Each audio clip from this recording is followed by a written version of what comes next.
Hello বন্ধুরা, good morning. কেমন আছো সবাই? আমার নতুন একটি ভিডিওতে তোমাদের সবাইকে ওয়েলকাম জানাই। সকাল সকাল ঠাকুর প্রণাম করে কিন্তু ভিডিওটা স্টার্ট করছি।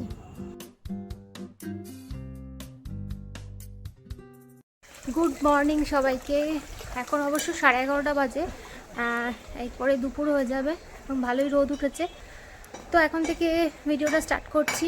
এখন এই যে রেডি হয়ে যাচ্ছি হচ্ছে মায়েদের বাড়িতে যাচ্ছি। তো চলো দেখা যাক কি করি মায়েদের বাড়িতে গিয়ে। আজকে হচ্ছে ডক্টর দেখানোর ডেট আছে, তাই জন্য একাই যাচ্ছি। ছেলের পরীক্ষা, ওর উপর যাবে না, ওরও দাঁতের প্রবলেম, তাই জন্য আমি একাই যাচ্ছি।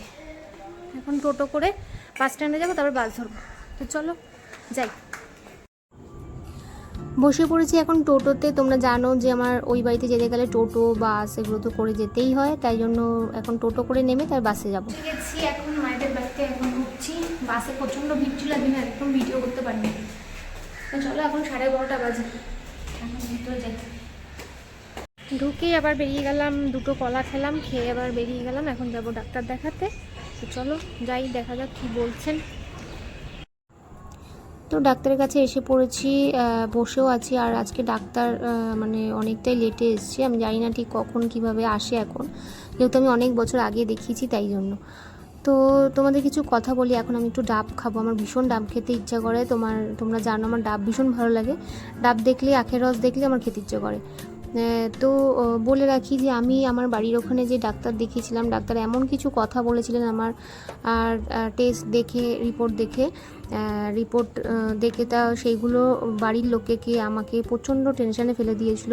খুবই চিন্তায় কিন্তু ছিলাম। মানে এমনই কিছু কথা বলেছিলেন যেই কথাগুলো আমাদের ভালোও লাগেনি। আর যে ডাক্তার হিসাবে এরকম কথা বলতে পারে সেরকম আমরা কোনো ভাবিনি। আর যদিও বা ডাক্তারটা একদমই নতুন, আমার চেনা জানা বলে কোনো কথা হয় না যে ডাক্তার চিনতেই হবে, আগে থেকে জানতে হবে। কোনো রেফারেন্স আমি আগের বারও করিনি।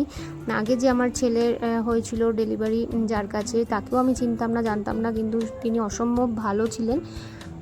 তো আমরা ওই ডাক্তার যেখানে আমি বাড়ির ওখানে দেখাই, রিপোর্ট এর আগে দেখেছি, ইউএসজি সব কিছু টেস্ট ফেস্ট দেখে উনি কিছু কথা বলেছিলেন, যাতে আমাদের টেনশান অনেক বাড়িয়ে দিয়েছিলেন। সব কিছুই মানে চিন্তা করতে হচ্ছিল। তাই জন্য আমরা ঠিক করলাম যে এখানে দেখাবো, যেখানে নাকি আমি দেখাই, মানে কোনো কিছু হলেও দেখাই না, মানে আমি এখানেই দেখাতে ভরসা পাই। আমার নিজস্ব শরীর খারাপ বলো, বাচ্চার শরীর খারাপ বলো, যে কোনো কিছুতে এখানে দেখাতে বেশি প্রেফার করি। তারপরে এখানে যখন আমি ঠিক করলাম যে এখানে একবার দেখাবো, কারণ একটা ডাক্তারের আন্ডারে থাকবো না, আরও ডাক্তার কি বলছে সেগুলো আমি শুনবো, যে একই রকম কথা বলে নাকি।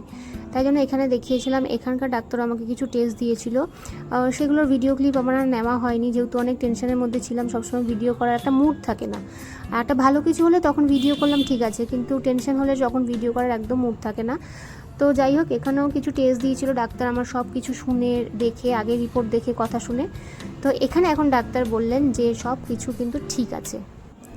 ডাক্তার বললেন যে সব রিপোর্ট ঠিক আছে, কিন্তু আমাকে আবার পরে কিছু টেস্ট দেবে, সেটা নিয়ে দেখেই কিন্তু উনি ডিসিশনটা নেবে। আপাতত সব ঠিক আছে, মানে কিছু সময়ের জন্য সব ঠিক আছে, তারপরে কিন্তু আবার টেস্ট দেবে, সেটা দেখেই উনি ফাইনাল ডিসিশন আছে। সব কমপ্লিট, সব ওকে আছে, নর্মাল, একদম খুশখবরি।